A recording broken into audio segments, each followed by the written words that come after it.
யார் இந்த சோனம் வாங்சுக்? லடாக் போராட்ட பின்னணி. லடாக்கில் மாநில அந்தஸ்து கோரி நடைபெற்ற போராட்டத்தில் வன்முறை வெடித்தது பெரும் பதற்றத்தை ஏற்படுத்திய நிலையில் இந்த போராட்ட களத்தில் ஜென்சி இளைஞர்கள் ஈடுபட்டுள்ளது பற்றியும் அங்கு நீண்ட காலமாக போராடி வரும் சோனம் வாங்சுக் குறித்தும் பார்ப்போம். கடந்த 2019ஆம் ஆண்டு ஜம்மு காஷ்மீர் மாநிலத்துக்கு சிறப்பு அந்தஸ்து வழங்கும் சட்டப்பிரிவு 370 நீக்கப்பட்ட பின்னர் லடாக் யூனியன் பிரதேசமாக உருவானது. ஆனால் ஜம்மு காஷ்மீர் யூனியன் பிரதேசத்தில் உள்ளது போல் அங்கு சட்டப்பேரவை கிடையாது. ஆரம்பத்தில் சட்டப்பேரவை இல்லாத யூனியன் பிரதேச அந்தஸ்தை லடாக் மக்கள் பரவலாக ஏற்றுக்கொண்டிருந்தனர்.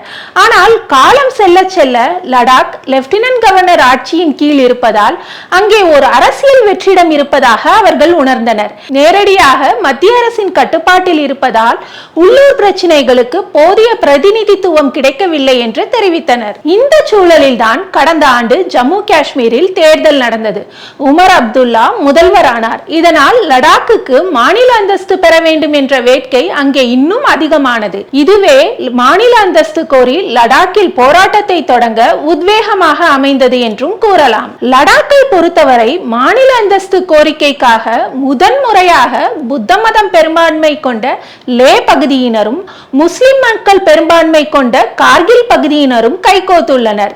லே அபெக்ஸ் பாடி என்ற அமைப்பும் கார்கில் டெமோக்ராட்டிக் அலையன்ஸ் என்ற அமைப்பும் ஒன்றிணைந்து போராட தொடங்கியது. போராட்ட களம் வலுவானதை அடுத்து லடாக்கின் கோரிக்கைகளை பரிசீலிக்க மத்திய அரசு ஒரு உயர்மட்ட குழுவை அமைத்தது. ஆனால் அந்த குழுவுடனான பேச்சுவார்த்தைகள் எல்லாமே சம்பிரதாய பேச்சுகளாகவே தொடர்ந்தன. கடந்த மார்ச் மாதம் லடாக்கில் இருந்து ஒரு பிரதிநிதிகள் குழு உள்துறை அமைச்சர் அமித்ஷாவை டெல்லியில் சந்தித்தது. ஆனால் உள்ளூர் தலைவர்களின் கோரிக்கையை அமித்ஷா திட்டவட்டமாக நிராகரித்ததாக தகவல்.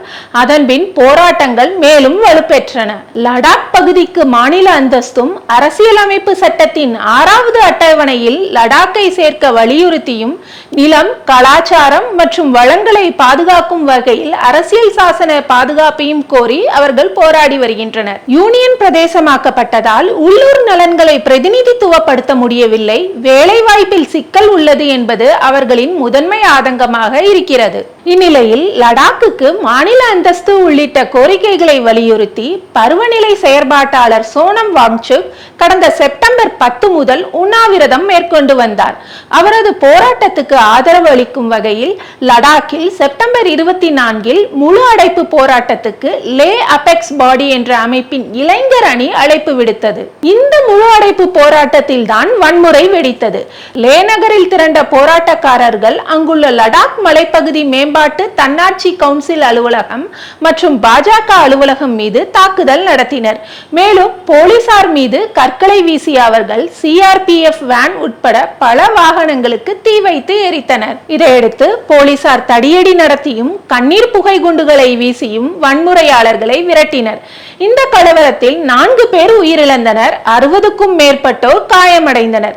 இவர்களில் 22 பேர் போலீசார் என்பது குறிப்பிடத்தக்கது. லடாக் போராட்டக்காரர்கள் உடனான அடுத்த கட்ட பேச்சுவார்த்தைக்கு மத்திய அரசு அக்டோபர் 6ஆம் தேதியை நிர்ணயித்தது.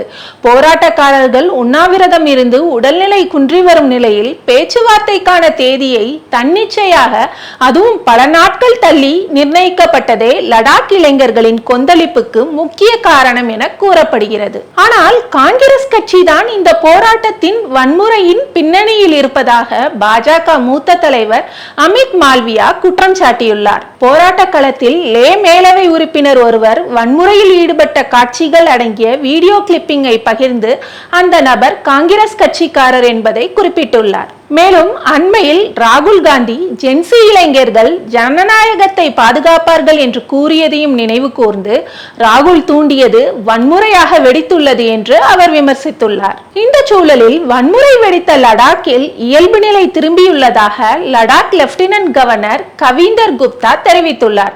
அதே வேளையில் லடாக்கில் முழுமையாக அமைதி திரும்ப மத்திய அரசு பல்வேறு ஆலோசனைகளை மேற்கொண்டுள்ளது. லடாக்கில் மாநில அந்தஸ்து உள்ளிட்ட கோரிக்கைகளுக்கு மக்களுக்காக போராட்டத்தில் களமிறங்கிய ஜென்சி இளைஞர்களுக்கு இன்ஸ்பிரேஷனாக இருக்கிறார் அங்கு நீண்ட காலமாகவே போராடி வரும் பருவநிலை செயற்பாட்டாளர் சோனம் வாங்சுக். 1966 பிறந்த சோனம் வாங்சுக் ஒரு பொறியாளர், விஞ்ஞான கண்டுபிடிப்புகளில் வித்தகர், கல்வி சீர்திருத்தவாதி, சூழலியல் செயற்பாட்டாளர். கடந்த 2009 ஆண்டு அமீர்கான் நடித்த 3 Idiots படத்தில் அவரது கதாபாத்திரத்துக்கு இன்ஸ்பிரேஷனாக இருந்தவர் தான் இந்த சோனம் வாங்சுக். ஆனால் அது மட்டுமே அவருக்கான புகழ் அடையாளம் இல்லை. சோனம் வாங்சுக் லடாக்கில் கல்வி முறையில் சீர்திருத்தத்தை ஏற்படுத்த பல முன்னெடுப்புகளை செய்து வருபவர். ஏட்டுக்கல்வியோடு நிறுத்தாமல் மாணவர்களுக்கு செயல்முறை கல்வி வழங்க வேண்டும் என்பதே அவரது இலக்கு. 1993 முதல் 2005 வரை வாங்சுக் லடாக்ஸ் மெக்லாங் என்ற அச்சு இதழின் ஆசிரியராக இருந்தார். இவரது அறிவியல் கண்டுபிடிப்புகளில் முக்கியமானது லடாக் மக்களுக்காக -15 டிகிரி குளிரையும் தாக்கு பிடிக்கும் வகையிலான களிமண் வீடுகளை உருவாக்கியது. 2020 ஆண்டு கல்வான் பள்ளத்தாக்கில் சீனாவுடன் இந்தியா மோதலில் ஈடுபட்ட போது எல்லையில் வீரர்கள் சண்டை போடட்டும், நாம் சீன பொருட்களை வாங்காமல் வாலெட் பவர் காட்டுவோம் என்று முழங்கியவர். 2024 மார்ச் மாதம் வாங்சுக் லடாக் மாநில அந்தஸ்து கோரிக்கையை முன்வைத்து 21 நாட்கள் உண்ணாவிரதம் இருந்தார். அவருக்கு ஆயிரக்கணக்கானோர் ஆதரவு தெரிவித்தனர். தொடர்ந்து 2024 செப்டம்பரில் வாங்சுக் லே முதல் டெல்லி வரை டெல்லி சலோ பாத யாத்திரை என்ற பெயரில் மாநில அந்தஸ்துக்கான பாத யாத்திரையை மேற்கொண்டார். ஆனால் அவரை பாதி வழியிலேயே தடுத்து நிறுத்தி தடுப்பு காவலில் எடுத்தது காவல்துறை. அக்டோபர் 2, 2024 அவர் விடுவிக்கப்பட்டார். அதன் பின்னர் லடாக் மாநில அந்தஸ்துக்கான அவர் குரல் இன்னும் ஓங்கி ஒலிக்க தொடங்கியது. யூனியன் பிரதேசமாக இருப்பதால் அதற்கு போதிய சுயாதீன சக்திகள் இல்லை.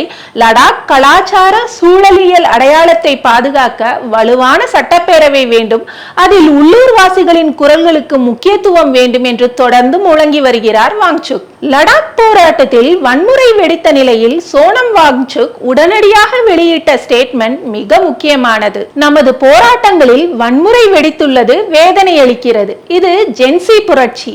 அவர்கள் 5 ஆண்டுகளாக வேலையின்மையால் பாதிக்கப்பட்டுள்ளனர். போராட்டங்கள் வெடிக்க வேலைவாய்ப்பின்மைதான் புதிய காரணியாக இருந்து வருகிறது. ஜனநாயக வழியில் தீர்வு கிட்டாததால் தீவிர போராட்டங்கள் நடக்கின்றன. நான் கடந்த 5 ஆண்டுகளாக லடாக் மாநில அந்தஸ்துக்காக போராடுகிறேன். போராட்டம், பேரணிதான் நமது பாதை. வன்முறை நம் கொள்கையை நீர்த்து போக செய்யும். இளைஞர்கள் வன்முறையை கைவிட வேண்டும். மாறாக அமைதியாக அரசுடன் பேச்சுவார்த்தை நடத்துங்கள் என்றார் வாங்சுக்.